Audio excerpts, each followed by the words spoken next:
on, Cowboys Nation? Welcome to another episode of StarChasers Girls Talk Ball. As you know, my name is Mickey. I got my girl Star here with me on another Wednesday evening. How you doing? How you doing today, Star? I'm doing good. I'm glad to see you, Mickey. Glad to see everybody in the chat tonight. Really appreciate y'all being with us and rocking with us tonight. Got to get into some things. Not as happy as we were last week, of course. Hey, Niecy. Right. What's up, Niecy? How you doing? Back on be in the building, Sports Junkie as well. What's up? What's going on, family? Everybody in the building. What's up, Sports? Glad to see you because, instead of doing the blowing out, we got blown out. So, unfortunately, right. Any given Sunday type of league, and you can be up right. And down for one. I'm glad you pointed out for once we were actually on the other side of that this time around. Yeah. Something we didn't expect. We didn't expect our guys to go up there. And I don't want to say a no-show because we know they had to line up. We know they had to play and go out there and give their effort. But for it to look like, even midway through the game, third quarter, we're looking at our boys like, are they giving an effort? What's going on? Are they, what's going on with the play calling? What's going on with the defense? What's going on with these crazy penalties? Like we didn't have a lot, but these type of penalties, it was just penalties at the time that killed our drives. And unfortunately, this was a game that we just got out schemed. You know what I'm saying? Like, we knew, you listened to Mike, you listened to Dak. They said we knew we had to go into this game. We had to play the long game, which means, we basically had to run the ball, dink and dunk it up the field. We faced defenses like this year. So this wasn't a surprise. We faced the Jets defense. We faced the Panthers defense. We faced, what's another team that kind of sits in cover 4 and too high? I can't remember, but I know the Jets and the Panthers stand out, right? So, and y'all saw those game plans. You run the ball, you take what's underneath, you do long play drives, you control the clock. And that's what we thought we set out to do. But when you watch the film, you see that we stopped running the ball the second drive of the game. It was literally like pass. I don't know why we. Are we back in week 5? Were we back in San Fran on Sunday, Star? Please talk to me about this. Were we back in San Fran on Sunday? It definitely seemed like that because we haven't used, this was the lowest we've used motion. Exactly. Right. This was another game where the game plan seemed weird because they said we had to play the long game, but it's like, okay, well, why didn't we stick to the run game? Especially when you saw Tony Pollard, like I literally said on Twitter, if we had stuck with Tony Pollard, he was going to have a career. He was maybe a career game or just a game of the season. Right, exactly. He's running really, really, really hard, these past couple of games. And I think he averaged, 4.2, 4.3 yards per carry? Yeah, something like that. I got to look it up, but let me see. He was running very hard.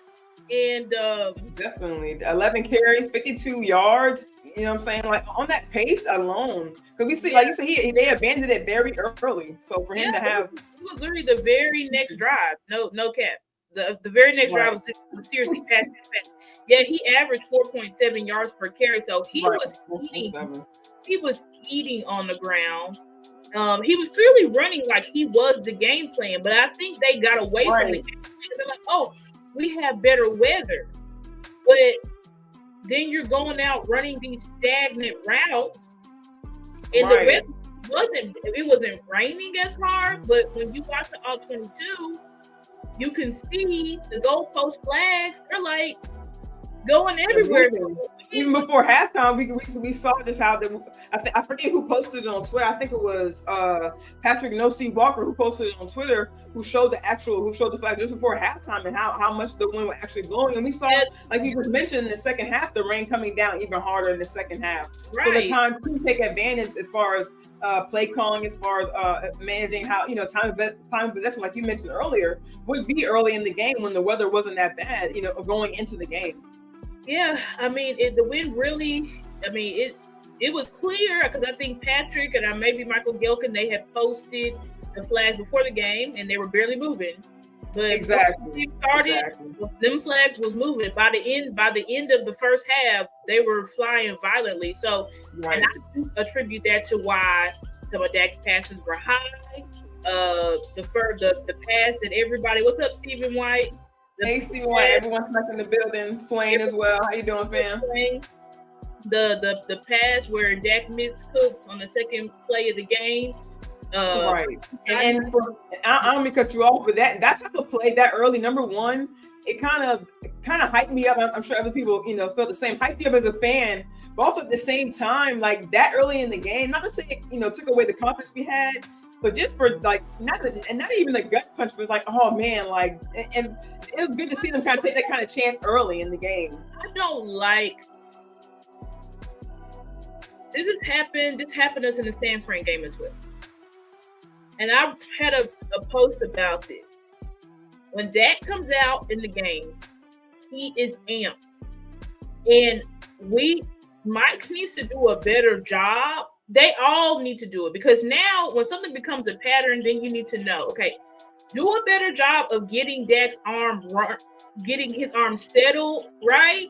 Exactly. Get into a rhythm. Like, why are we always, let's take this deep shot, let's take it. Yes, exactly. What's up, JC? We just don't need to be doing that. And I get it. You're trying to like do this shock value. It's great. It's not like we didn't move the ball after the pass.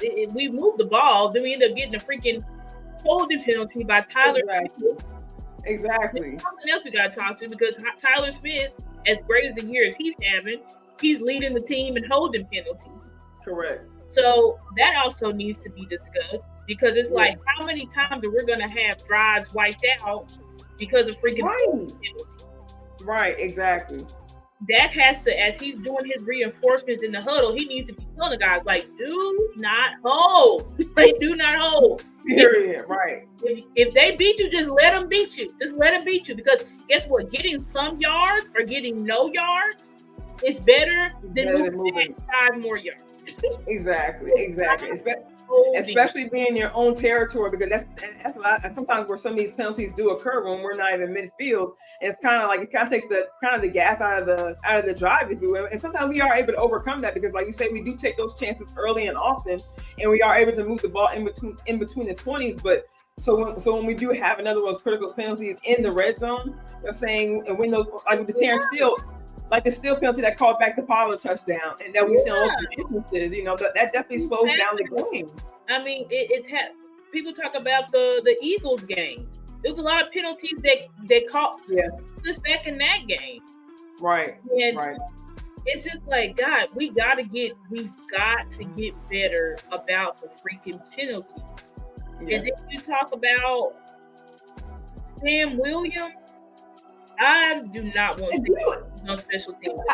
Star, I got a question, and this is something I thought of while I was at work, and it's kind of a random thought, but you know how we kind of talked about how, not saying they're the same type of player, but we saw last year how Turpin wasn't really involved like that, right? Mm-hmm. Because we just saw him on special teams, and not saying we only see Williams on special teams, because he does get snaps on the offense, but we know that some of his reps do get taken away when Parsons does hold the edge, or when, other players do get those snaps. Yeah. So do you think, and I know they're trying to get him more work when he is on special teams, but you think because he's not getting as much work on the field that he's, when he does get that work, he wants to get the big play? And I know that, there is the whole context of, Bones did make that play on his own. He didn't go to McCarthy, so he made that decision to go with Williams.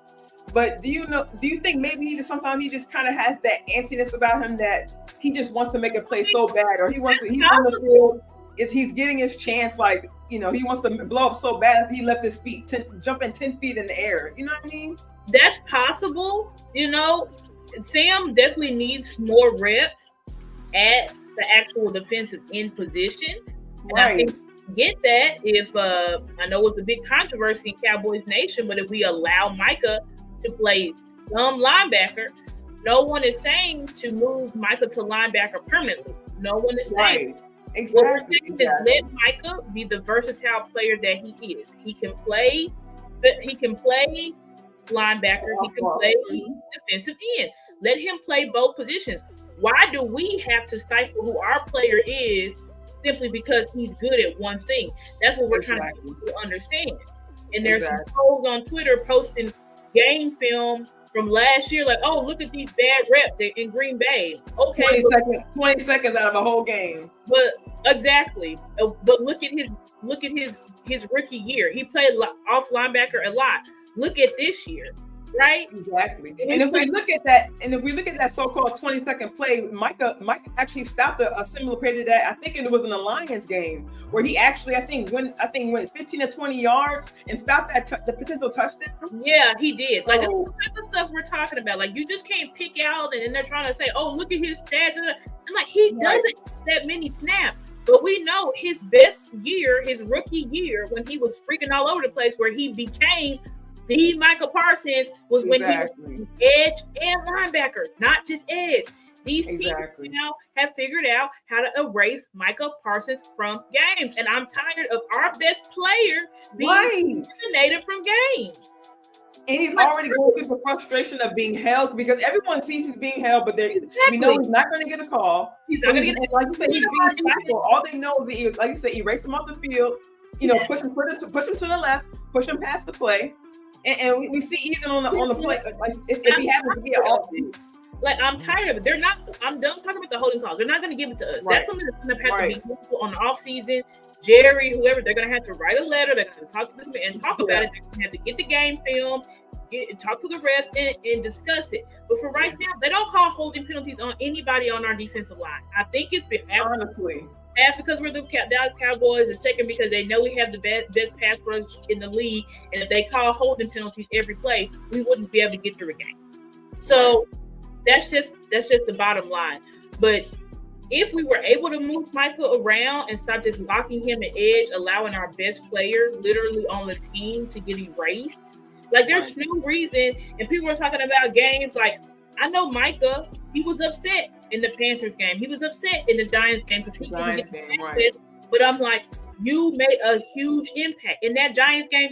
Reason why we blew them out a second time is because you were the Saquon Barkley eraser. In the run game, right? And early on, him and Lawrence started very early in that game. Not just in the run game, but in pass coverage. Like, I bet you if Michael Parsons was on James Cook, that second touchdown, or it was either the first or the second touchdown that James Cook got with Josh Allen through, and he got that touchdown on Damone Clark, who's not twitching. He's fast out of the sideline, but he doesn't have that agility. I bet you that would have been a touchdown. I see him in coverage. I don't know. I have no idea. Like, I literally said the other day, I'm like, I don't know if y'all play Madden, but in Madden, it'll just, if you don't set your depth chart, it'll just have people all over the place. And you'll be like playing the game, be like, what is this person doing on my field? And why is he in that position? And that's exactly what Dan Quinn does. We got J-Ron lined up at free safety. Why in God's name do you have J-Ron who cannot cover at free safety? He hits Khalil Shakir. The pass is way above Khalil Shakir's head. Right. All J-Rock has to do is go. I'm so glad. Look, I was actually watching a film breakdown, and actually to see where the ball was actually going. All I had to do was look up. All I had to do was look up, bro. You're too busy trying to make a hit. Like, they once came into lay it on them. They once again came into their game trying to win the fist fight. Right. Like San Fran. Like, y'all trying to win the fist fight, but y'all not trying to win the football game. Exactly. Focusing on the physical rather than the mental. Just like San Fran. Like, just like you talk about with San Fran, you put too much thought into it. Physicality so much. Gotta be physical. Gotta be physical. Instead of focusing on the mental aspect of the game. Exactly. And a big part of that. What's up, James? Like to see. A big issue of that is because of Dan Quinn. And I'm glad Boston them said it yesterday. Those play on the shout out to the Boss Cowboy, Big Game James, Law Nation, the OC. They do on a word on Tuesday. And they finally said, I said this. Those players, they respect Dan Quinn, but they do not fear Dan. And you can tell the penalties, undisciplined. You're allowing for weeks on end. For weeks on end. And we start, and we talk. I'm sorry to cut you off. We start talking about penalties early in the season, but week 5 is when they kind of hit a pinnacle where we saw just back to back on the opening drive, as far as the defensive opening drive. The league in penalties. We lead the league in penalties again, and majority of them are on the defensive side of the ball. Hey, Coach. Hey, Coach Marv, how you doing? Glad to see you, Coach. Absolutely, Coach. Like, Micah, is he fully bought into the position? No, but you know who I'm on? Dan Quinn. Exactly. Dan Quinn he allows his players to tell him what they're going to do. Because your player, you see, when Michael Gallup was effing up, he has now been effectively benched. He does spot work, and that's his role now. And McCarthy did that within a game. He did it between the first half and the second half. We saw Gallup, and we saw Tolbert in the beginning of that third half of the game. And when Tolbert effed up in that Panthers game, have we featured Tolbert anymore? Absolutely. Right. We don't play those games on the offensive side of the ball. But you have Dan Quinn, you're seeing your favorites game in and game out, F up, not do what they're supposed to do, penalty after penalty. And what do you do about it? Nothing. You just hold them out there again. You're still having the same thing. That's why I call him. That's why I say he lost his name again, Dan Moore, because he has his favorites.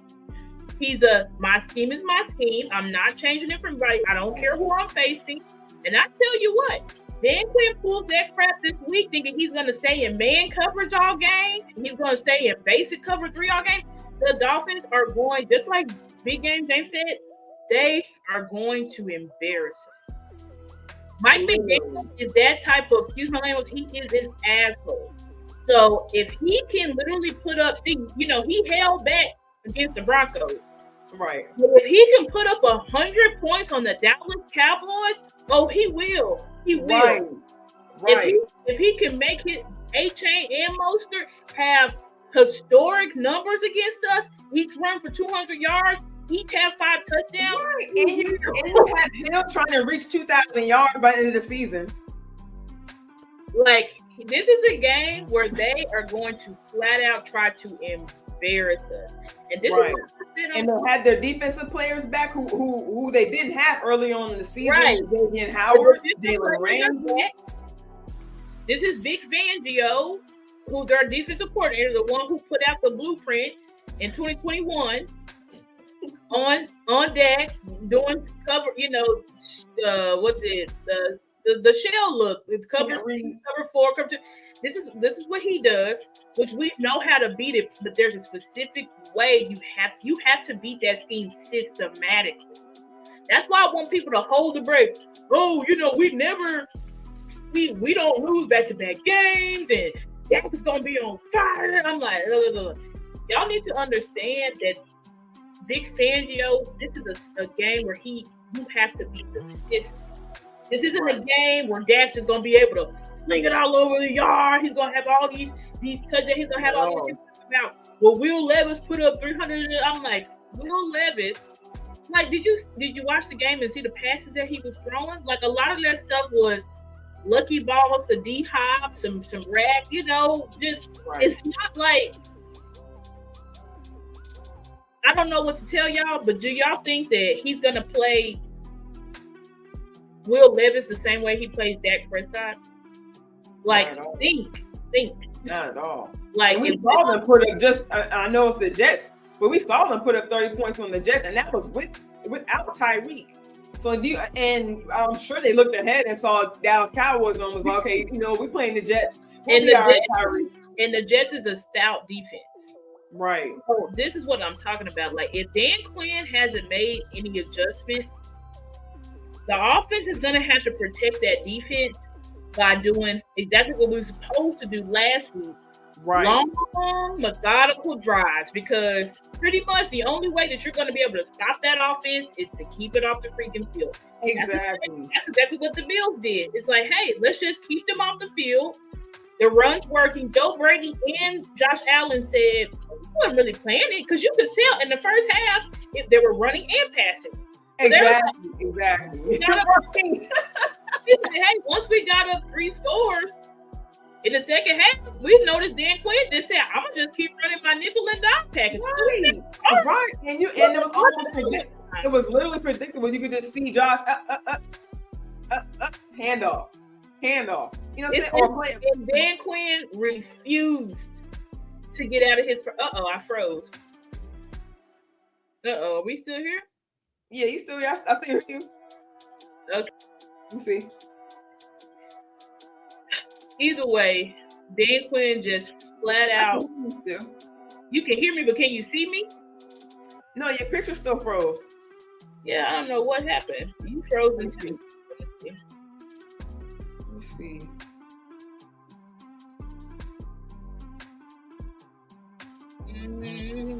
See if you can refresh your Let me see. Yeah, I'm trying to get out of my computer just kind of like doing a weird thing here. I don't know what it's doing.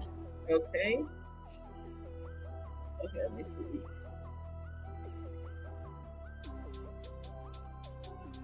I don't know what it's doing. I'm sorry, guys. I might have to go out and come back in. It's kind of frozen. Nikki, can you kick me out? Let me see. All right, you guys, just going through some technical difficulties right now. I'm going to see if I can get started, come back in. Yeah, I'm just going to try to go out and come back in, but my computer. See if you can re-click the link and then come back in. Okay, I'm trying to do it, but my computer just randomly like froze on me. I don't know why I did that, but let me see if I can force quit it.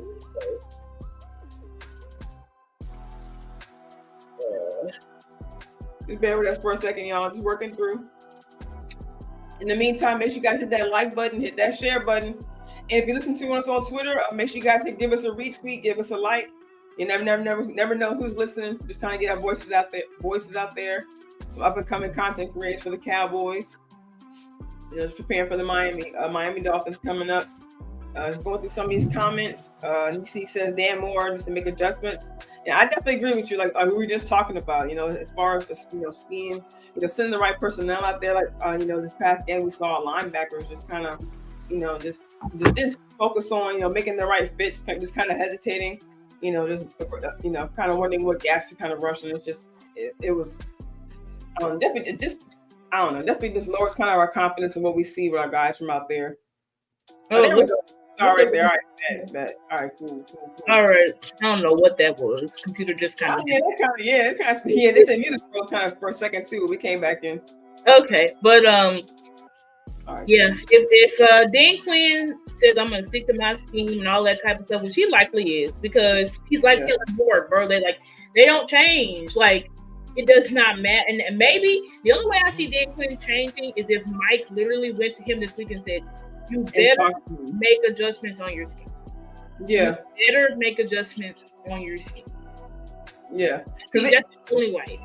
Because it definitely stuck out this week. And like I said, just kind of watching back, it definitely opened my eyes a lot watching back Quay's film breakdown, just seeing the hesitation. And of course, it makes sense in hindsight, watching it in slow motion, seeing these guys, wondering which gap to take. But, in fast time, even just those slight second hesitations or even just a slight motions. That's the problem with our linebackers. We have young linebackers that they haven't seen anybody. We saw Evans do it. Evans was doing well when Dan Quinn had him on the field in the first half. Evans made an impactful play at the goal line. Star. He got a touchdown, essentially played for a touchdown. Then he made another impactful play where he tackled Dalvin Cook from behind, just like you would see DLR where they can lay out and get your foot or whatever. He did that. Right. So, but Dan Quinn benched him the whole second half. He was benched. Right. And even after Clark went out, he came in the next play. I think that was the next play. Yeah. He made an impactful play and it was right off the field again. He just benched Evans again. And then decided to put Wanye on the field, which I'm glad Wanye's on the field. but we need another linebacker, not more safety. Right. And then Dan Quinn is so unaccountable. Just like Kellen Moore, you ask them questions, they don't answer the question. They dance around the question. Right. You're blaming it on. And then they don't vote, and then they don't challenge him either. The media does not challenge Quinn. It's just our And then Dan Quinn, he called himself. He seemed like he was getting irritated. Like it's just our tackling, and that's the standard they set for themselves. Play our ball. You even heard you hear Clark say it. You hear Kerr say it. We got to play our standard of ball. We got to play our standard of ball. Well, we just didn't. That's why I feel like with the defense. We just didn't play good today. That's not good enough. Right. Like, you see, Mike, he will give you those BS answers, but then he's going to show you in the game, I made adjustments. Right, exactly. And that's what also gets me about the media. It's like we talk about that with Kellen Moore, and it's not about the media, but we see them, even get down to nitty gritty with questions challenging Mike on his offensive play call. Oh yeah, before the half ended, how do you feel about the decision you made about not going for the points as opposed to getting the field goal? Oh yeah, they asked that question. You're not questioning Dan Quinn on his scheme and the personnel he has on the field. Like, they asked him specifically, like, do you think that you've been exposed, Dan Quinn? Every 3-4 letter network had your game film up. Right. Saying you're undersized, but they've been asking Dan Quinn these questions since training camp. Like, okay, I see you like Marquise Bell, but don't you think he's a little bit undersized? Oh, no, he's not. I remember, go back to training camp. He's not undersized. Best thing I like about him is he just really knows how to hold his ground. Is that what the film said? Is he holding his ground? Because the film said he's getting pushed out of the way like a bowling pin. Right. Forget about that. Don't you think, Dan, that you're probably a little bit, you're asking safety, and for real, you actually hear every announcer say it during every game, almost during every announcement. Every announcement starts saying, "Well, these guys are kind of undersized, but they're getting the job done." Or these guys are undersized. Look at these linemen. Like, these are 300+ linemen they're going up against. They send these guys out again. And we're gonna have to deal with Greg Olsen again. He's calling the game again. So he's gonna be sitting up there saying, "Yeah, they got destroyed. Yep, right. They did the same thing last week. Still running 4 or 5 safeties out there." And we've actually seen a lineman actually fall on Clark. That's the reason why he went out the game. So to see that, like, he actually landed on him. Hawkins rode him like a you can't, and that's just, and I'm not saying you need an example. Is so F, and it's because we don't have anybody. We do have somebody, but Dan Quinn won't play them. All they've ever seen was LVE, who is more of a catch tackler. But the thing is, LVE can be a catch tackler because LVE is cerebral. LVE knows to play. LVE put in the work, so he diagnosed to watch the film. Exactly. LVE, he'll too be hesitant, but we've also seen games, aka the 49ers game. Both times we played him, he's the one making open field tackles. Making open field tackles. But see, when you have a Damone Clark and a Marquise Bell, this is basically their rookie years. Right. And so they don't know the plays. They don't know the plays. They don't know what they're doing. So they're just like, instead of just hitting the hole, I'd rather you just hit the hole and be wrong. Be like, what? But at least it forces that running back to say, okay, I got to choose a different hole to go through. Exactly. Just sitting there, if you wait a point, because they're watching you. Exactly. Just like Corey said, they're watching Bill. So if you're looking hesitant, they're going to use that to their advantage to go around you. And we saw him. I don't know if it was the center or the guard, but we saw Cook constantly following the guard. He was literally pushing that guard at Bell, like, get out of my way. Like, I'm going past you, but you have to go through him.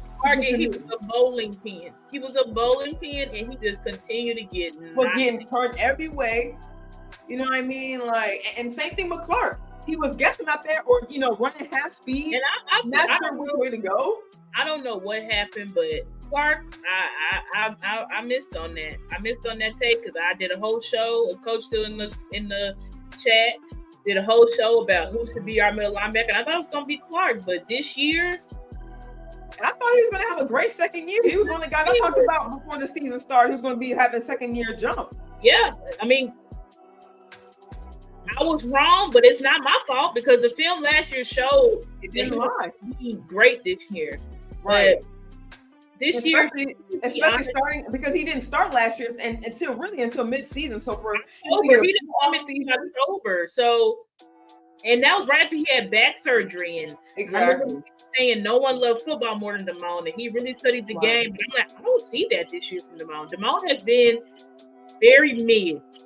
Yeah, he's been very, very mid. He has not really been that super impactful player. He said, "What do you think about Stu visiting with the Dolphins?"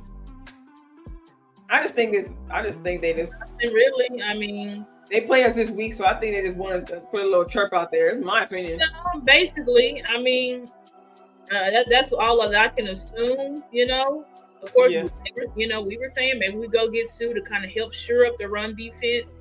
But I do agree with Coach Marv that stopping the run is a mentality, and in order for Micah to play that position, he needs to buy in, but that comes from the coaches. That comes from the organization. They have to tell him, like, hey, this is why you should buy in.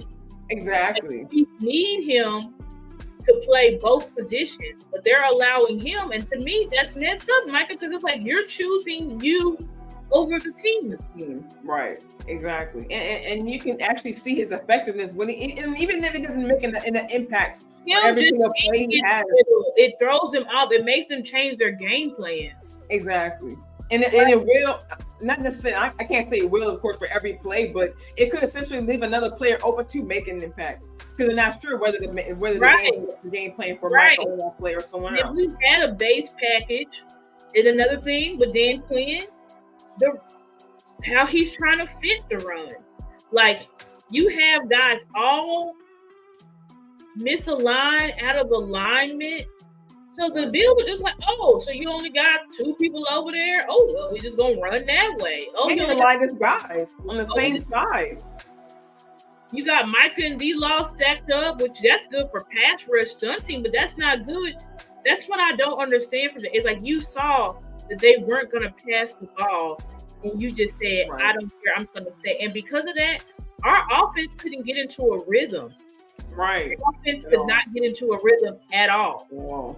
And so I hope this week, if we get the coin toss and we win, we got to take the ball first. Yeah. We need to at least put 3 points on the board. I agree with you on that one. We have to score first, and we got to put pressure on Miami, because the thing is with Miami is if Tua is protected and clean, he's going to get that ball out. He's very accurate. He's going to get the ball to his wide receiver. Yeah. If you get pressure on Tua, it's a wrap. It's a wrap. Yeah. And he's a short quarterback.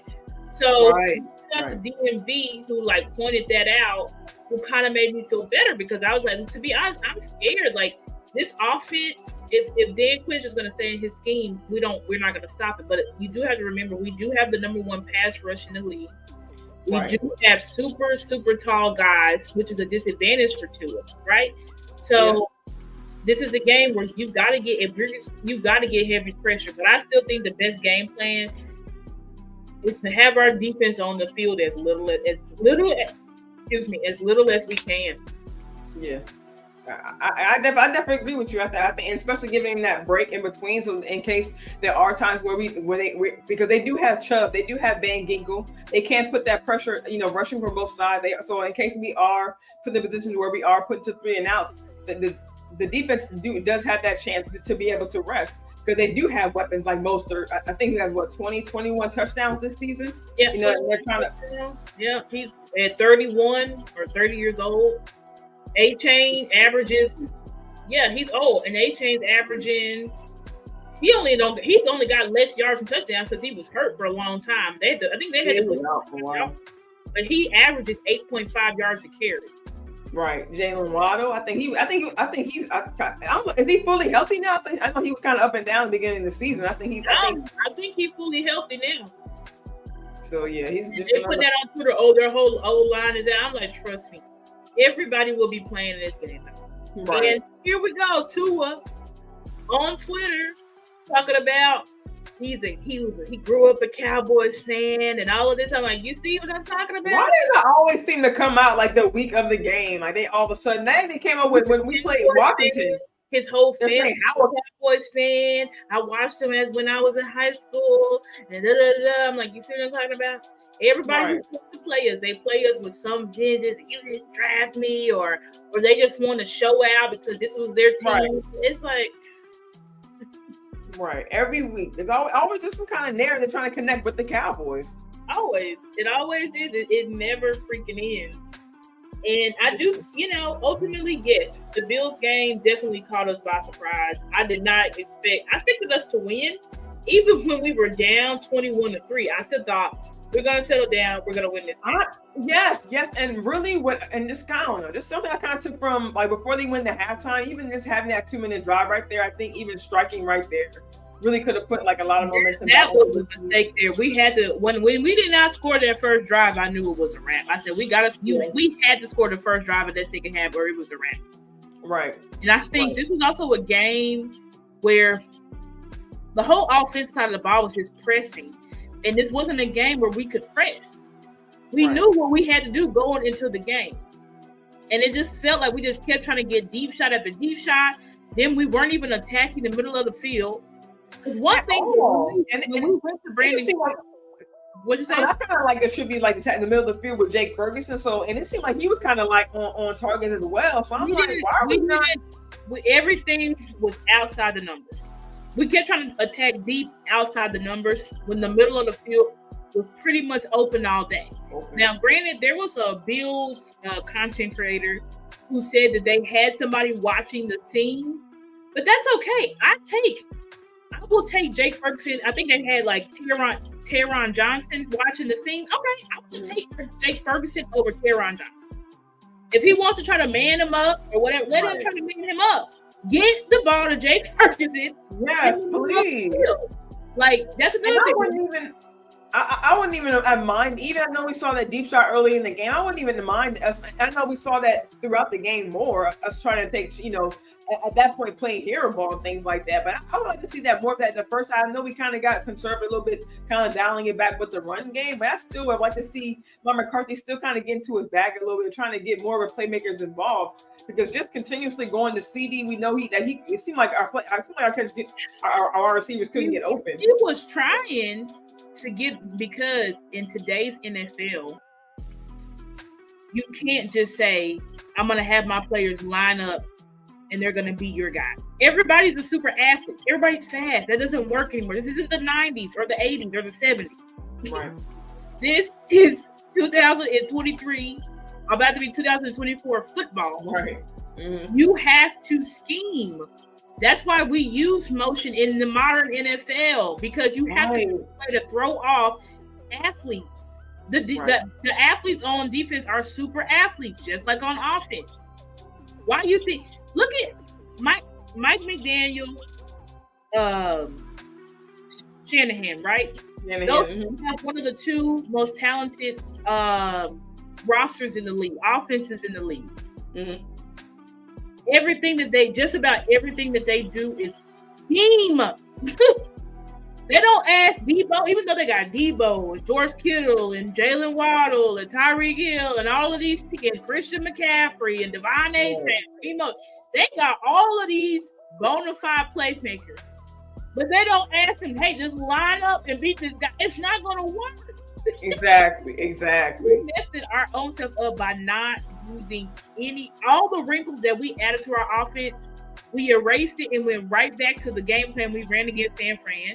And that's why that's why our offense looked the way that it looked. Exactly. And it seemed like even against, like you just mentioned, like us using more motion at home than on the road game. I think that just kind of takes away just a kind of a stride in confidence that we have in our team. That's not true. I thought it was true, but then Sky pointed out the numbers. We use motion like 60% versus the Rams in LA. We used to like 60, 50, 40, high percentages in Carolina. Mm-hmm. So we use motion on the road. I don't know why in this game we just said, Not at all. Like, who's this? Because it did just seem to disappear. Like I just hate that it's just the variety that we see at home.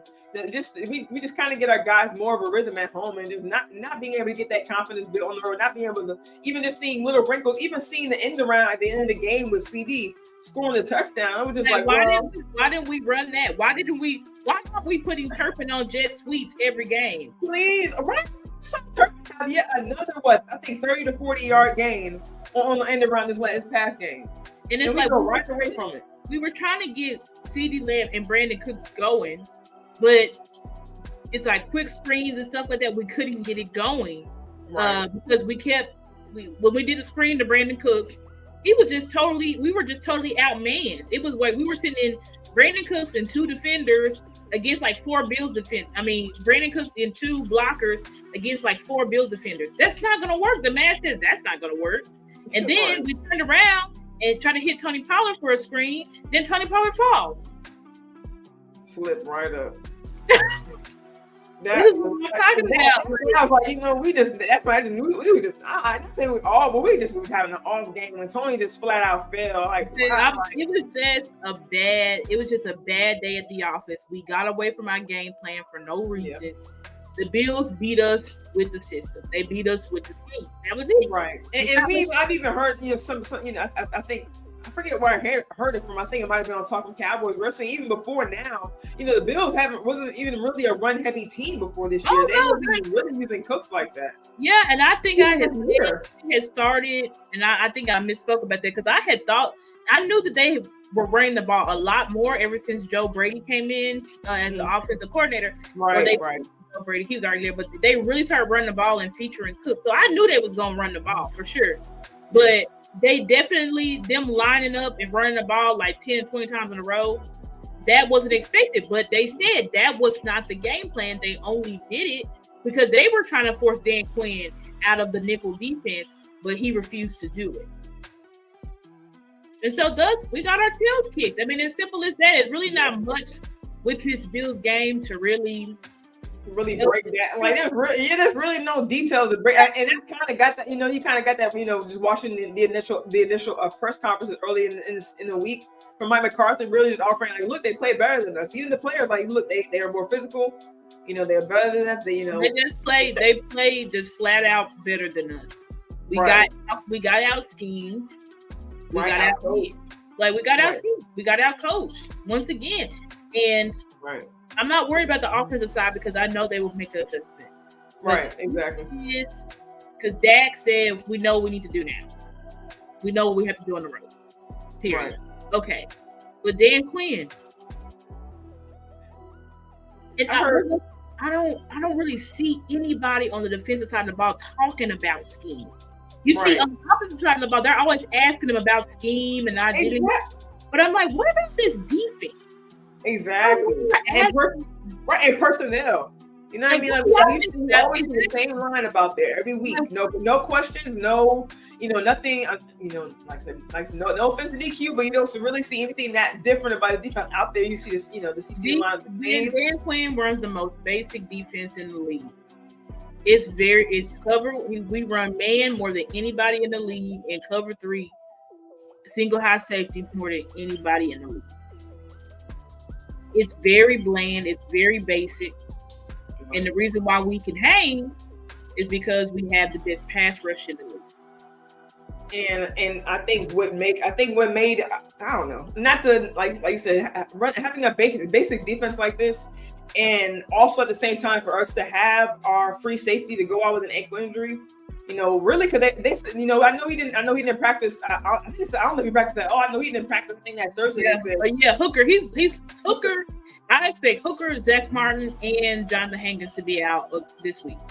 All 3 of them guys are going to be out. Malik again this week. I think he will. He's not practicing. He may play, but even so, like we have. We have Izzy McQuamu and Wanye Thomas that Dan Quinn refuses to play. This is what I'm talking about. This is why he's Dan Moore, because you have personnel you refuse to use. You have a bland, basic scheme that you're getting got. Like, it's not just, the Shanahans of the world. You got by Seattle's offensive coordinator. Seattle's offensive coordinator put up 34 points on you. If it wasn't for Dak Prescott, we lose that game. Right. Like, this is what I'm talking about. This is why I also have an issue with, granted, people say, Dak is out of the MVP race. Okay, whatever. If he's out of it, he's out of it. But I'm like, MVP should be looked at as total body of work, not, I had my team, we didn't have a team. Now I'm automatically just a trash. Like, that don't make sense to me. Exactly. And we see other quarterbacks have other bad games. He's good because he didn't have some of his weapons. But he's unequivocally MVP. And then I posted on Twitter because they're like, oh, look at this. Brock Purdy, he's like number 2 in yards, right? He's number 2 in yards. But he's dead last in pass attempts. I'm like, everything. I think in yak yards, I think he's almost leading the league in yak yards because of his receivers. And they're doing the work, and that's why they keep mentioning McCaffrey in the MVP race. That's why I'm saying it should have been Debo instead of Purdy because they're the ones making those yak yards. Well, most people, everybody knows, like the media wants to give it to Purdy so bad, and I'm like, oh, he's first in this, he's first. I'm like, dude, it is the scheme. Granted, is Purdy making the throws on time? Absolutely. He's just like a Tua. These are accurate quarterbacks, and they fit the schemes very well. But if you take away the schemes, what will they be? Nothing. Right. If you take away if they take away their weapons and their offensive line, what will they be? Nothing. You will be nothing. You take Tua and put him on the Dallas Cowboys, or you take Tua and go put him, I don't know, versus on the Seattle Seahawks. Right, it's about a middle of the road roster. Yeah, Tua would be terrible. I'm like, it is the scheme, right, and that's why they were having issues in the beginning of the season because they were having O-line trouble, and they're even still have rotational problems even to this day. They are. People want, they're not Brock Purdy. He's not a system. He absolutely is a system to be. Now he runs Kyle Shanahan's system better than the quarterbacks that he's had since Colin Kaepernick. I will admit that, right? I will admit that for Brock Purdy. But regardless of that, like, bless you. But these guys, I'm like, Dak is really quarterbacking out here. In the freaking media, y'all just want to give it to somebody else. Y'all just can't give it to Dak. Y'all, just like Micah said on his podcast, y'all sit here and waited. Everybody loses game. Waiting on us to lose a game. So y'all can see the damn segment on them burning MVP ballots for Dak. They don't Jalen, who literally threw the game away. Josh Allen literally lost his team multiple games this year, but he's in the MVP odds. Right. Lamar Jackson's not better than Dak on any passing metric this year, but he's the MVP because his team is number 1 A. That's what I'm talking about. It's all bullshit. It's not based on the goalpost because they always want to holler because there was, and I think there was weeks upon weeks where they were comparing Dak and Jalen, but anytime they had it, all of a sudden quarterback record. Jalen got blown out 2 weeks in a row. And they just talk about with his close loss to Seattle. Okay, we think he's out of the MVP race. Right. And then you want to whisper it. Now you want to whisper it. But you burning Dak's back, like that's what I'm saying. The media is so so fuck, bro. Like I hate to say it, but like Micah said, it's sickening. Like y'all are literally waiting for this particular franchise, these particular players. And really on the serious note, like I mean, I didn't know this, but I didn't know until I saw it the other day on Twitter with people over a football game posting addresses. Addresses. Like stuff is crazy, man. Like stuff is crazy. It's like that's what Mike McCarthy said. Like what these players deal with, what Dak talk about it. It was like no quarterback that I've seen, and Mike McCarthy's been in the league since Joe Montana. Right, 90s, y'all, 90s. He said, "I've never seen a quarterback face scrutiny that Dak Prescott face. I've never like anybody, Brady, Rod, every quarterback can have a bad game. Every quarterback can have a bad. They can have a few bad games. And like I said, this wasn't a good game, right? When it's Dak, is he really this good? I told you he was mid. Is he really this good? It's a downpour. Is it really this? His whole career is questioned when he has a bad game. Exactly. It is crazy. It is, like you said, it's just crazy. He's a choker, like. Just like McCarthy mentioned in his press conference, like there's just a different amount and a different type of stress that these players face just being a Cowboy. Like, yeah, when people say that the reason this is happening because of the star on their helmet, yes, it literally is because of the star on their helmet, y'all. That's exactly right. And it's like that for Prescott. He's so mid, but he's the only quarterback in the NFL that's expected to be perfect. Right. Like week in and week out, not just career. Like you said, not just career-wise, not year-wise. And if he makes one mistake, told you he's mid. Told you he's not good. And let him have a good game though. And we gotta wait till this. That's when the goalpost move. We gotta wait till that. Wait till playoffs. We gotta wait till playoffs. Right. That's all. That's the only thing they can holler now. That's the only thing they have to fall back on. Dak Prescott is the most hated player in the NFL. There's nobody that they hate, and it makes no sense. But there's nobody that fans, media hates. Right. Walter Mann Payton of the year that these fans or that these people are hating. Dak Prescott. They hate him.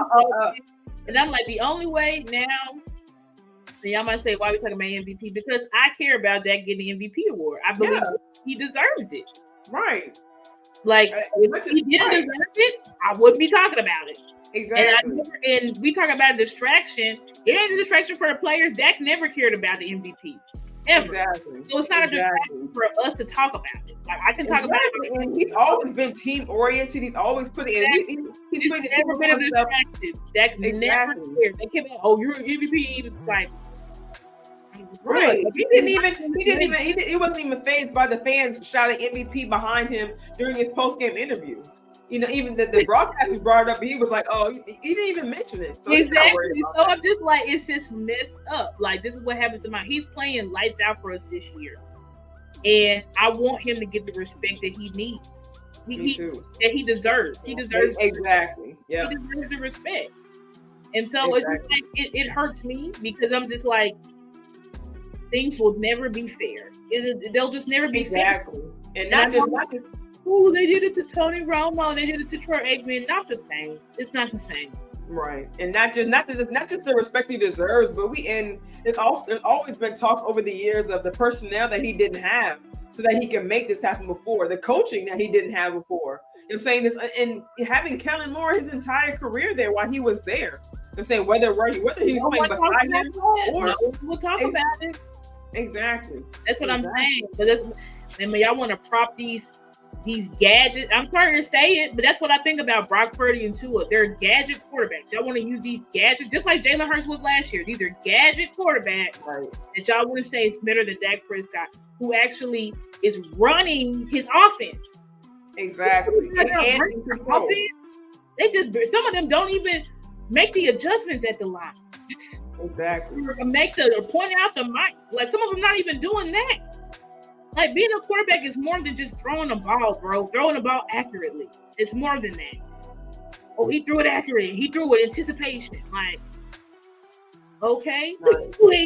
And also, exactly. And I know they talk about these rookies who come out fast or these quarterbacks who come out and like they say they want to put so much on Purdy and what he's done. But as we see with Dak and as other examples, as I always hear on Law Nation show, Peyton Manning, Drew Brees, who took 8 to 9 years to get to their first playoff appearance or their first Super Bowl, and as we see with Dak going into his 8th year, he's now has the time. And he always says he's seen pretty much everything there is to see. He's seen the defenses out there. He's seen almost every blitz there is to see. So it's not just about being in the NFL. It's not just about being someone who can shine their first couple years out. It's also about having that time put in so that you can recognize these things coming at you. So that you can. Who will tell about Noah had football fields in the back of his yard? Exactly. Look, does Patrick Mahomes? No. Lamar Jackson? Like, it's an insult. I'm tired of Dak Prescott getting insulted. And I'm like, it's not going to stop until we continue to raise our voices about it. Because Dak Prescott, he cannot defend himself. Right? Or you're just going to seem like he's bitching or he's crying or blah, blah, blah, blue, blue, blue. So the only people who can do it is the fans. And so it's just like, at this point. Right. And not just the fans, and not to cut you off, but not just the fans, but always kind of felt like and I'm glad to see the organization finally stepping up, and the coaching staff and the front office stepping and being for that, because I always felt, of course, it may sound obvious, but I always just felt that they had the obligation to stand behind Dak. And we always just kind of saw, and I'm still sure to this day they're not like buddy, but to see Jerry give Dak that vote of confidence. They actually, but it's effed up because I'm like, Dak's been that person. He's been this person. But y'all had the governor on who y'all had this boy in here who ain't never called plays a day in his life. Right. Y'all had Dak's backup become his OC. Like, who did that? Exactly. Y'all went and got Trey Lance. Y'all waited to the last minute to pay him his contract twice. And still talking about trying, renegotiating in the future, in the off season. So he still has to. I'm sure he's going to get it, but he still has to, quote unquote, work for it. You know what I mean? So he's always just kind of had this. And we're talking about all this, guys, because Dak Prescott is the heart and soul of this team. It's not Micah Parsons, even though he plays a good role. It's not CeeDee Lamb. It's not DeMarcus Lawrence. It's not Zach Martin or Tyron Smith or Tyler Smith or who else on the defense. I'm not mentioning none of them else. Like, it ain't none of those people. It ain't none of those people out of this name. It's Dak. And it is very important how he plays, and it's very for our success. And it's very important that he be set up properly. Exactly. Because other quarterbacks are set up properly to win their games. Exactly. They're set up. Their coaches set them up. Mike McDaniels, on their Hard Knocks, he did a whole thing and went on a whole rant about how they lost to the Titans. And he was like, I effed up. Because he was like, I know, Tua doesn't miss those throws. He was like, it was me. I'm an idiot. But I'm like, do y'all take account Mike McCarthy and Schottenheimer? Y'all should be saying sorry to Dak. That whole thing saying, Dak, I'm sorry. Right. Because y'all let him down. It's like, y'all. Period. Now, my great season is now saying I'm just a fraud. All this crazy stuff. Like, y'all let me down. Did that be perfect? No. But nigga, how many games do I gotta be the Superman? Exactly. Star, thank you. Do you know how many years he's had to? And it's been years, y'all. Where he's had to deal with. And there's no disrespect, but he's had to deal with subpar personnel who undrafted personnel, and there's gifted undrafted player personnel out there. But when you're only option is CeeDee Lamb, Gallup, who's coming off an injury, Noah Brown, Dennis Houston, y'all, Dalton Schultz, who catches and freezes.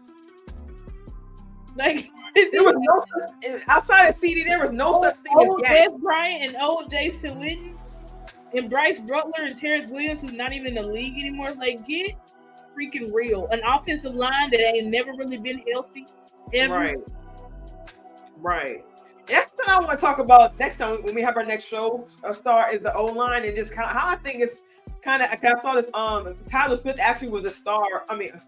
Actually was a guest on Girls Talk, Boys Talk, and actually talking about how Solar is kind of making a difference for him, how they're learning this year. How it was different for Philbin last year. And I think that this is O-line. I know that I probably had to get another center coming in here when we draft next year, and I don't know if they're gonna resign Biatch or anything like that, but we can potentially build another young O-line to where we can have one for years to come, because we have awesome.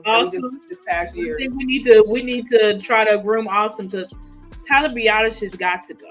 Right. Because somebody, I don't know who said it, but they were like, Zach is having an off year. I think it was Stanback. I think was it Stanback? I heard that same thing today. No, it was one of our content creators that said it. Oh. I think it might have been Law, somebody. But Zach is having an off year because you have Tyler Biotis next to you who constantly needs help, and you got Terrence Steele next to you who constantly needs help. So it's like he can't just focus on his assignments. He's got to help this guy. He's got to help that guy.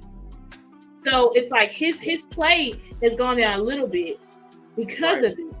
And I'm just like, wow, like I've been saying we need to get a better center because Tyler Biotis is just not it.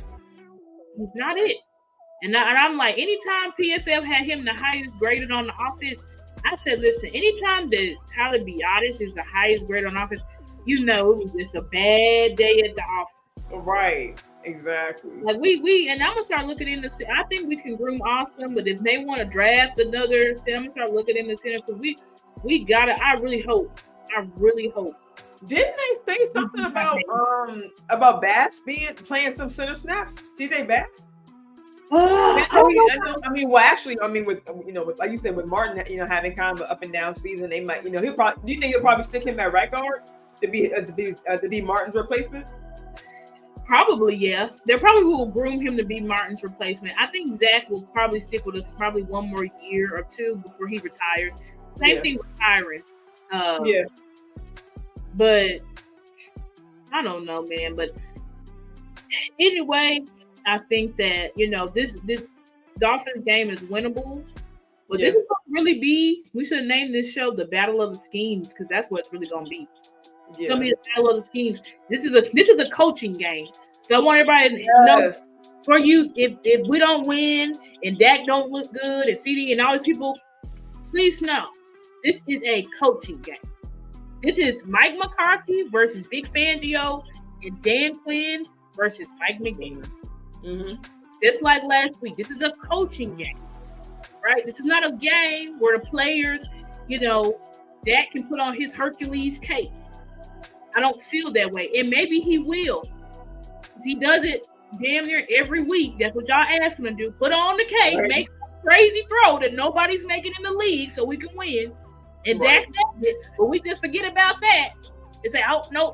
We just forgot what he did versus the Seahawks in Philadelphia. We just won 5-6 games in a row. Exactly. 6-game winning streak. We won all those, but Dak's ass because we lost one game. Right. That wasn't completely on him. It wasn't on him. I'm not saying Dak played perfect. He didn't play perfect. Okay, he's never going to play perfect, right? He didn't play perfect. Yeah, he missed the throw to Tooks. Okay, yeah, some passes. Right, but that's why I talk about complimentary football because sometimes, and I think I heard this earlier in the week too, where I think it was Stanback who mentioned. Before we do get out of here, I want to ask you this: do you think that they maybe depending on how they do play, are they depending too much on complimentary football, where one side of football does have to compensate for the other side? Because as we see, if we do have a game where both sides don't show up, then it is, and I think we need. It's like we know, but we haven't fully embraced it that this is now an offensive led. No more. Mike and Schottenheimer need to, if they don't want to tell Dan because they don't want to hurt his feelings, they need to have a talk. Mike, Dan, Dak, and honestly, the whole offensive staff.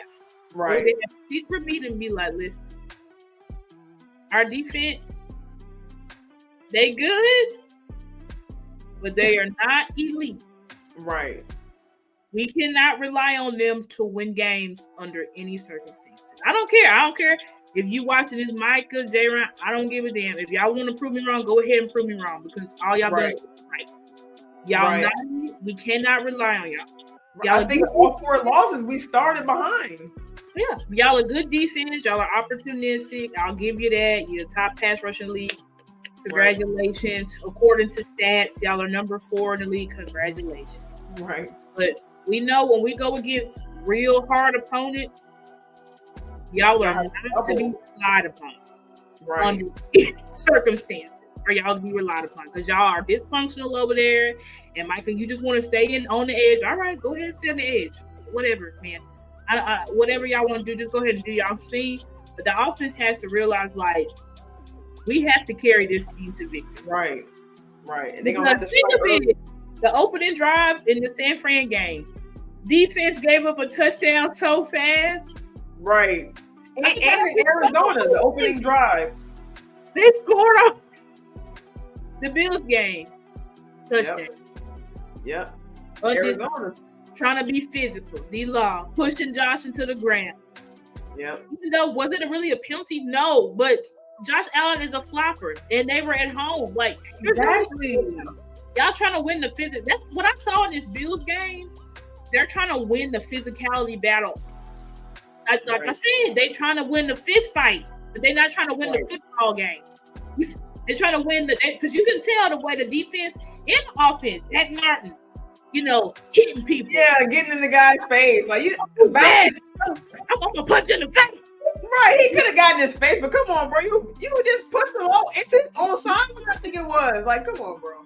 When I was right there. Defending Dak, I get that. I appreciate you defending Dak, but it's like, did you have to push him? Like, jumping 10 feet in the air to get a punt.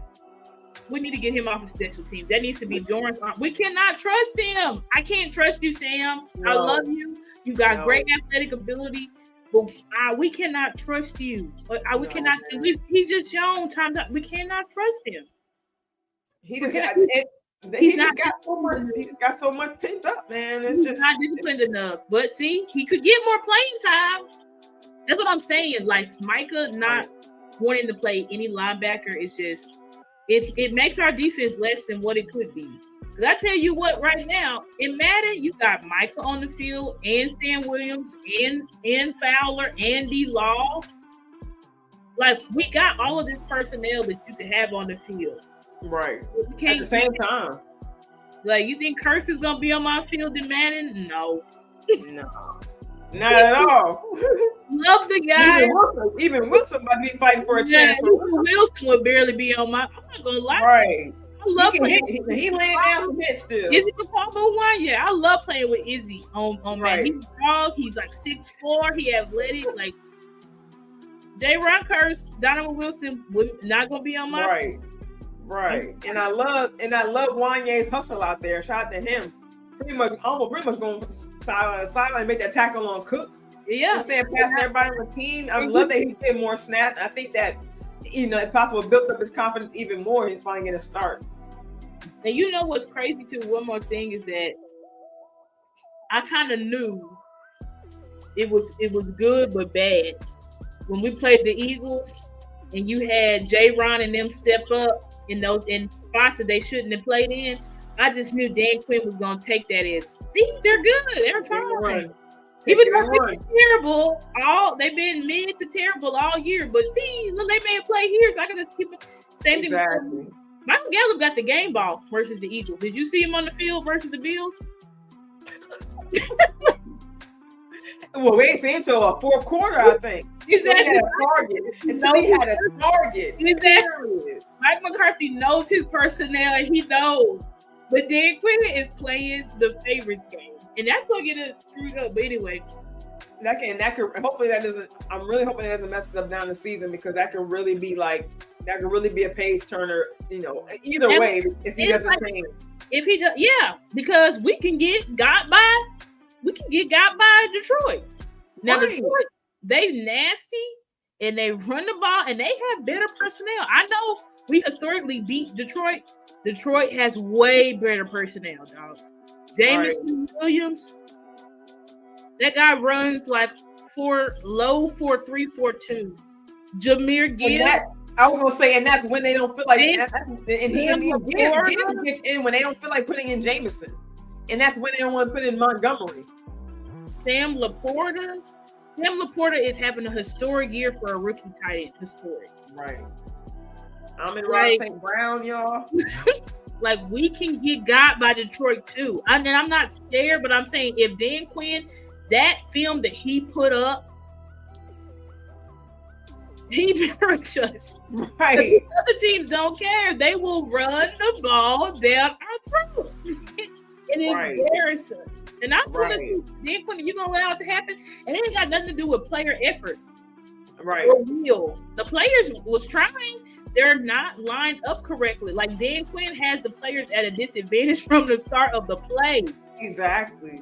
They all have a lineman, so they all trying to compensate and run over here and now they're almost running just like they were running. I think it was the Patriots game. They had, how Gilmore was going sideline to sideline. It seemed like the running backs were doing that all game. Yeah, trying to follow the ball, trying to follow Cook, trying to decide between Cook and Allen. Like they didn't know what to do. Dan Quinn didn't set up for success at all, and that's what Micah said too in that 49ers game. He said. He's like, we couldn't do nothing. And it's like, that sucks the wind out of your players because now it's going to be like how the offensive players were with Kellen. We don't trust you, dog. Like, we don't trust you. Exactly. We don't trust you. And you're going to start doing their body language, how they talk. Their body. You're making us look mid on national television. Right. You let us be embarrassed like that on national television. Right. So hopefully, just to be able to, just to close it out a little bit, hopefully from the last big loss we've seen the Cowboys take in week 5 against the Niners, we saw the offense, go back into the lab, figure some things out. So let's just hope the defense can do the same thing after this loss that we just took. Hope we figure out something with this run defense being, I think I just heard number 19 in the league right now as far as run defense and overall effectiveness. I think we're 32, y'all. So they really got to, get in the lab this week, figure some things out, especially against this Miami team coming up, because they ain't going to be playing no games. Nope. That's what I'm saying. We're going to really see. We thought last week we were going to see what we made of. Now, this game is really going to show what we're made of. Exactly. Both sides of the ball. How good really is this coaching staff? Exactly. Both sides of the ball, as far as players and coaching, are definitely going to be a test. Right. For our Cowboys. This is a perfect test because the Dolphins are just like a finesse. They're they still are physical on defense, but they're just slightly, because they're so fast, they rely more on speed than physicality. They're like a finesse 49. Exactly. So this is a real test. Like I was hoping to split at least the Bills or the Dolphins game. We don't look exactly this Bills game. We're lucky because they're in the AFC, right? They're in the AFC. Right. If we want home field advantage, we really can't lose no more games. We cannot. None. Now the Philly is they're in a mess over there, right? Yeah.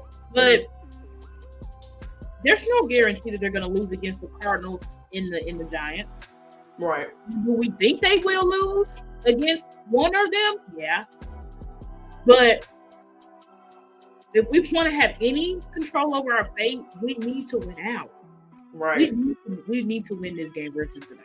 It is important. Exactly. That's one thing I want to see this year for once. For the different that the Cowboys can actually control their own destiny for once. Instead of having to depend on another team. Football guys threw us a bone. I really hope the coaches that everybody's really taking it seriously. Exactly. We really do. The way we're playing at home, like we really need a playoff. We need a playoff game at home, at least one. Yeah, at least one. Exactly. And that could be a huge momentum. That could be a huge momentum. Huge, especially if we're the second seed. Right. That means we will get 2, and if we get 2 playoff games at home, and we don't have to see San Fran to the championship. We really need, this is a game we need to win. Facts. We need to win with that, sis. We have to win these games. I don't know how to do it. To be honest, and listening to all the content creators, we all say the same stuff. Like, right. I can't do not play around. Do not play around. Because this is how you had that thing F around and find out. Right. That crap. That's Miami right now. That's Miami right now. Will put up 100 on the script. I'm trying to tell you, he will put up 100. He'll have Tua throwing 5 touchdowns. Right. Tyreek Hill put up 250 yards on us. Like, if they can embarrass us, they will. And they don't care. You think the players, they the one who told Miami Downs, hey, hold off. we don't want to get cursed or whatever. You think they don't give a F? They're like, let's tear up the Cowboys, bro. Right, exactly. On the national stage on Christmas Eve, y'all. Christmas probably just showing them the Bills film, like, see, they can't stop the run. They defensive coordinator, he's an idiot. You know what I'm saying? Like, they talking. And then the number, I think they're top 5 or number 1 rush defense. Oh, they're number one rush. Number one. Yeah, rush they're number 1 rushing in the league. So we have to. We did like, talk about Mike. I'm like, Mike McDaniel does like to pass, but we're now in the thick of you got to win these games to determine your seed. So if Mike McDaniel's like, listen, if we got to win this game by just running the ball all day long, that's what we'll do. Exactly. That's what we'll do.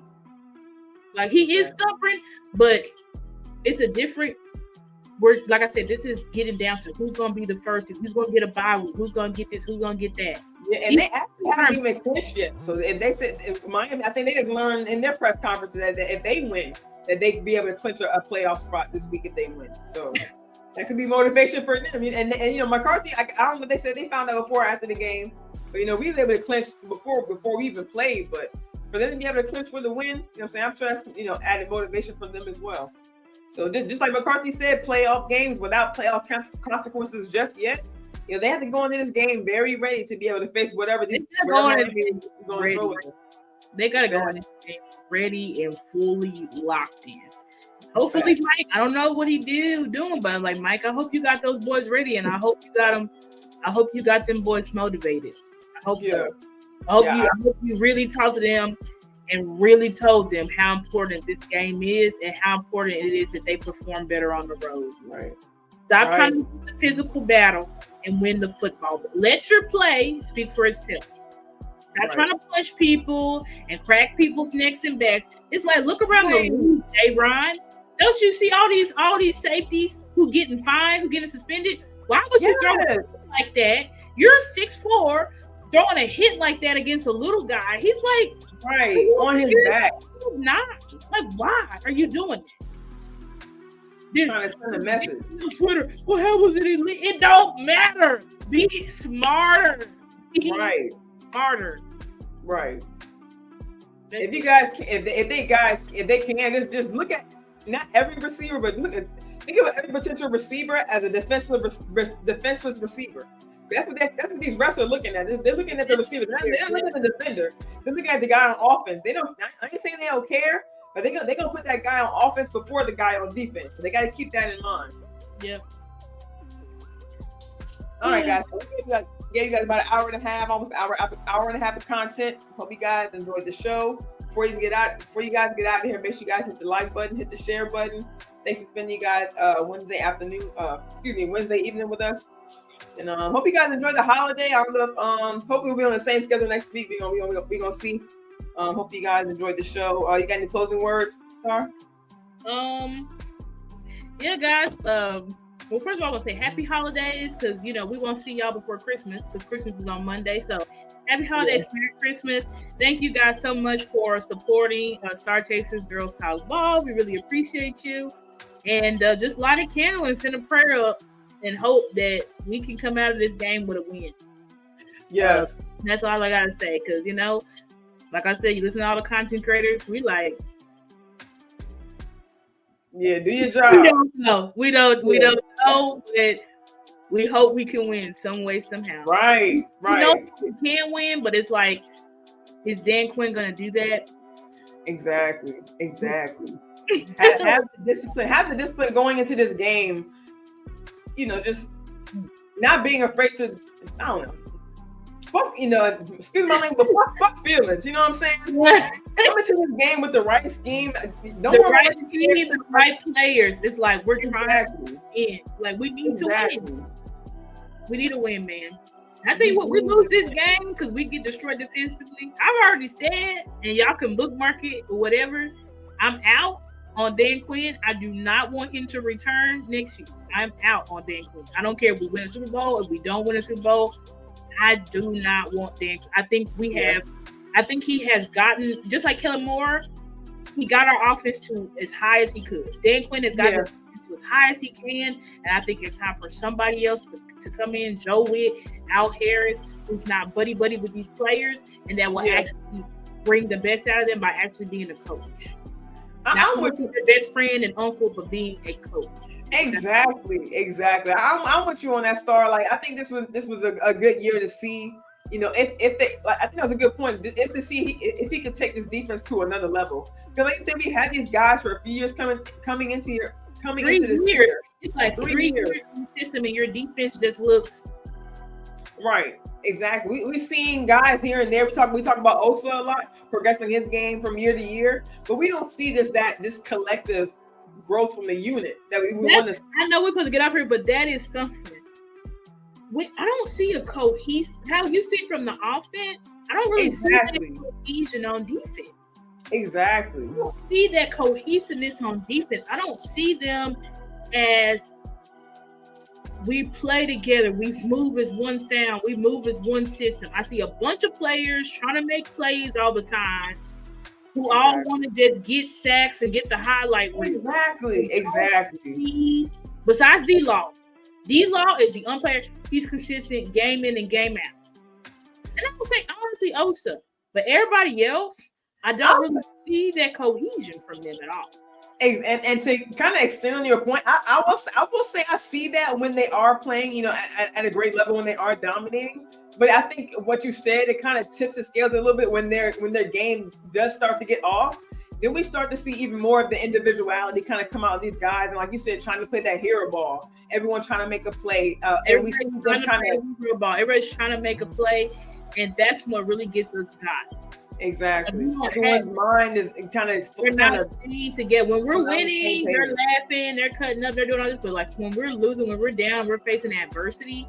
I'm not seeing them or the coaching staff be able to pick us up out of that. Exactly. You know, I don't know, but we just need to play our brand of football. We need to just play better. We gotta play better. We gotta do better. And you know, it's gonna take a real to really bring out the best in this defense and the players. I'm sorry, but I really do think like it's time for Dan Quinn to go. I know people might say, "Are you crazy? This man flipped our defense." And yeah, but there's stages for all these coaches that come through here. They can take, like you said, it could be time for someone else to come in and take what and not take credit, but take what he has created and just kind of put their own spin on it, and it could elevate the defense even more.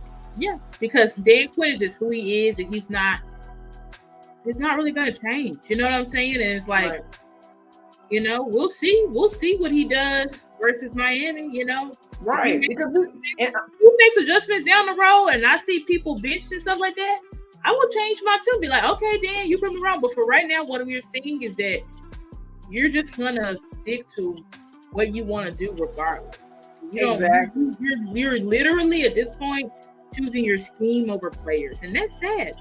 But he's a scheme guy. This is my scheme. This is what you're gonna do. That's it. And right, just like you said, Dan Moore. Because just like I said, just final point is we seen the number one offense. We seen the numbers when Kellen Moore was here. We see the same thing with Mike McCarthy calling plays, but we see the offense also elevated. Right, the offense is elevated. Exactly. Like Dan, that's a good point. We can end on that. Dan Moore, you got the statistics. Oh, look at my defense this year. We're top 4. We're top 4, top 5 in the league. That's what Kellen Moore had too. Mm-hmm. You gotta look at you gotta look at these games, these big games, and see what his defense looked like. Exactly. And then you say, "Oh, okay." But that's exactly how I feel about him. He can change my thoughts on him by him actually making the adjustments and the changes. Right. But if he's gonna continue to not make adjustments and changes, not put the right personnel on the field, not encourage Micah to be greater than what he already is. Please. I don't really want you here because you're stunting this defense's growth. You're stunting the best player on the team, the best defensive player on the team. You're allowing him to tell you what he's gonna do, and that's not what a coach does. Right. You think if Jimmy Johnson was here, hate to bring up Jimmy Johnson, but You think if Jimmy Johnson was here, Michael would be telling him where I'm gonna play and how I'm gonna play? No. Jimmy Johnson will F around and you'll get your ass traded up out of here. Like, right. I kind of looking at how good and great you are, man. Like, right. But you shouldn't have to do that if you can talk to your player and be like, hey, this is how it is, yada, yada, yada, yada. But even Jimmy Johnson wouldn't do that because effectively back then, that's like you're kissing your player's ass. I know I shouldn't have to negotiate with you. Right. Play what I tell you to play. Right, you gonna do it exactly. That's what I'm saying. Start ride the pitch. I know people say, what? And we have the depth. So send a message. Send that message. And I love you. See, and we saw Gallup when he had his 3 targets that next game. He had all 3 targets now. All 3 targets. I love you. I love all the players that play for our team. But y'all got to start choosing this team over y'all self. Because that's the only way we're going to win a Super Bowl. You have to be selfless. Right. You have to be selfless. And you have to max out game in and game out. And you have to be disciplined. And you got to play as a team. You got to do what's best for the team. And it's like, Michael, if you say you really love this team, right, and you want us to win a Super Bowl, you need to do what's best for the team, not what's best for your pockets. Exactly. And that's what you're doing. Please, Michael. Like, help us, please. We need help. We need you to help us. Or exactly. Are you going to? Because if not, it just makes me like, I don't know. Anyway, we can get up here. Y'all done got an hour and 30 minutes of content, basically. So yeah, y'all. Yeah. Make sure you guys hit the like button, hit that share button, subscribe, retweet us, hit the like, share our content, guys. Try and get our voices out there. Thank you guys so much for your time. Hope you guys enjoy the rest of the night. We'll see you guys next time. Peace.